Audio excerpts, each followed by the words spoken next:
tidak ada ulama yang menganjurkan mengepalkan kedua tangan. Imam An-Nawawi sampai mengatakan hadis mengepal tangan itu haditsun batilun la aslalahu.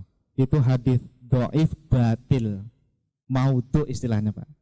Assalamualaikum warahmatullahi wabarakatuh. Mohon izin Ustaz terkait dengan judul dulu ya tadi. Kenapa juga Ustaz memberikan judul itu hanya perbandingan dua mazhab saja? Ya. Kenapa hanya Syafi'i sama Hambali? Ya. Sebenarnya kan ada 4 sebenarnya ya. Hanafi, Syafi'i, Hambali, Maliki, dan mungkin ada 5 tapi nggak punya mazhab. Imam Nahrawi nggak punya mazhabnya. Ya.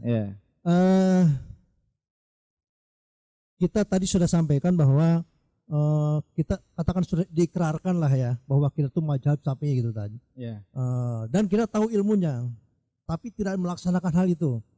Nah, atau kita gado-gado lah katakan gitu. Padahal kita sudah tahu hukumnya, tapi gado-gado. Bagaimana tuh sanksi hukumnya tadi?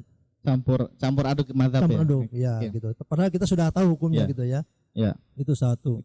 Yang kedua, di dua perbandingan ini tidak menyebutkan yang kami sering lihat lah ya. Apa itu? Seperti habis pas mau berdiri itu kan tangan dikepalkan itu. Tidak telapak tetapi mengepal tangan.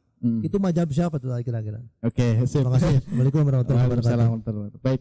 Yang pertama tadi, kenapa Pak Ustadz menyebutkan hanya 2 mazhab? Jadi saya menulis buku ini, Pak, sebenarnya melihat realita di Indonesia. Bahwa kita hidup di Indonesia ini sekarang tidak hanya Syafi'i, ada yang sudah mulai mau mengamalkan mazhab Hambali gitu. Dan untuk Hanafi dan Maliki itu jarang mengamalkannya untuk di Indonesia gitu. Jadi bukan berarti saya enggak mau bahas Hanafi dan Maliki, enggak. Kapan-kapan nanti saya buatkan bukunya misalnya tentang perbedaan antara Hanafi, Maliki, Syafi'i, Hambali. Ini hanya saya tekankan karena Pak sekarang itu sudah macam-macam. Ada yang masih Syafi'i, ada yang sekarang sudah berubah Hambali. Dan saya lihat di perkembangan itu di teman-teman di Facebook dan lain sebagainya itu banyak kajian-kajian mereka menggunakan kitab-kitab Hambali dan melakukannya di Indonesia. Dan itu sudah banyak para tulabul ilmi, para mahasiswa itu mereka kalau ngaji atau pengajian istilahnya kajian itu membahas mazhab Hambali gitu. Dan banyak itu Pak sekarang itu Hambali di Indonesia. Nah, saya ingin memberikan semacam informasi bahwa Syafi'i dan Hambali itu tidak melulu berbeda gitu. Jangan seolah-olah bermusuhan Syafi'i Hambali, enggak. Justru banyak kok persamaannya kan. Sebenarnya tidak hanya 10, ini hanya yang saya sebutkan saja, Pak. Nah, ini sekaligus menjawab yang tadi. Kenapa saya tidak menyebutkan masalah mengepal? Yaitu karena alasan satu, keduanya itu sepakat tidak menganjurkan mengepal. Syafi'i, Hambali, bahkan 4 mazhab setahu saya, Pak. Tidak ada ulama yang menganjurkan mengepalkan kedua tangan. Imam An-Nawawi sampai mengatakan hadis mengepal tangan itu haditsun batilun la aslalahu. Itu hadis dhaif batil. Maudhu istilahnya, Pak.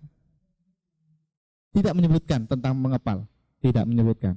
Sampai Imam Nawawi mengatakan itu hadisnya palsu. Dan Syekh bin Baz juga mengatakan demikian. Beliau tidak menganjurkan mengepalkan. Lalu siapa yang menganjurkan mengepal? Itu adalah Syekh Al-Albani rahimahullah dalam kitabnya Sifat Salat Nabi. Syekh Al-Albani itu yang mensunahkan karena beliau mensahihkan hadis tersebut. Begitu. Adapun Syekh Utsaimin mengatakan ya terserahlah, mau mengepal silakan, enggak juga silakan. Beliau tengah-tengah gitu. Mau mengepal silakan, tidak juga silakan. Jadi hanya Syekh Al-Albani itu Pak, yang menganjurkan mengepalkan kedua tangan. Tidak saya masukkan di sini karena Syafi'i dan Hambali ya sepakatlah itu ya, tidak disunahkan. Ya, nanti ya suatu saat akan saya masukkan lah insya Allah. Terus yang kedua tadi ya, bagaimana kalau kita ini mengaku mazhab Syafi'i tapi dalam prakteknya padahal sudah tahu ilmunya main campur aduk ya. Kalau masalah sholat Pak, yang penting rukun-rukunnya terpenuhi gitu aja. Ya. Kalau yang sunah-sunahnya kayak tadi nih, mana tadi yang mazhab Syafi'i, melafadzkan niat, mengangkat tangan, kemudian apalah tadi ya, misalnya kunut subuh kan sunnah. Perkara-perkara sunnah itu saya kira tidak masalah kalau kita sesekali menggunakan mazhab yang lain, tidak masalah.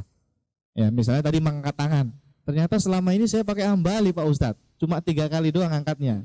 Ya, pas bangun dari tasawuf tidak mengangkat misalnya gitu. Ya tidak masalah, sholatnya tetap sah karena itu hanya masalah kesunahan, bukan dalam rukun sholatnya, Pak. Tapi kalau masalah rukun sebaiknya satu madhab saja, yaitu madhab Syafi'i saja. Nah, oleh sebab itu jamaah sekalian, kalau ngaji bab sholat kita harus bisa bedain mana rukun, mana sunnah, begitu. Itu bab yang paling penting itu. Kenapa ulama itu membedakan ini rukun, ini sunnah, itu kaitannya nanti dengan sah atau tidaknya sholat kita. Rukun itu yang paling penting itu, ya. Gitu. Jadi tidak masalah kalau dalam masalah kesunahan. Tapi kalau bertanya mana yang afdol, tentu madzhab Syafi'i saja, tidak perlu digabung-gabung yang lain. Itu. Nah, kalau sekarang sudah tahu ilmunya, amalkan saja yang madzhab Syafi'i. Ya. Walaupun tetap boleh menggunakan madzhab yang lain. Wallahu a'lam.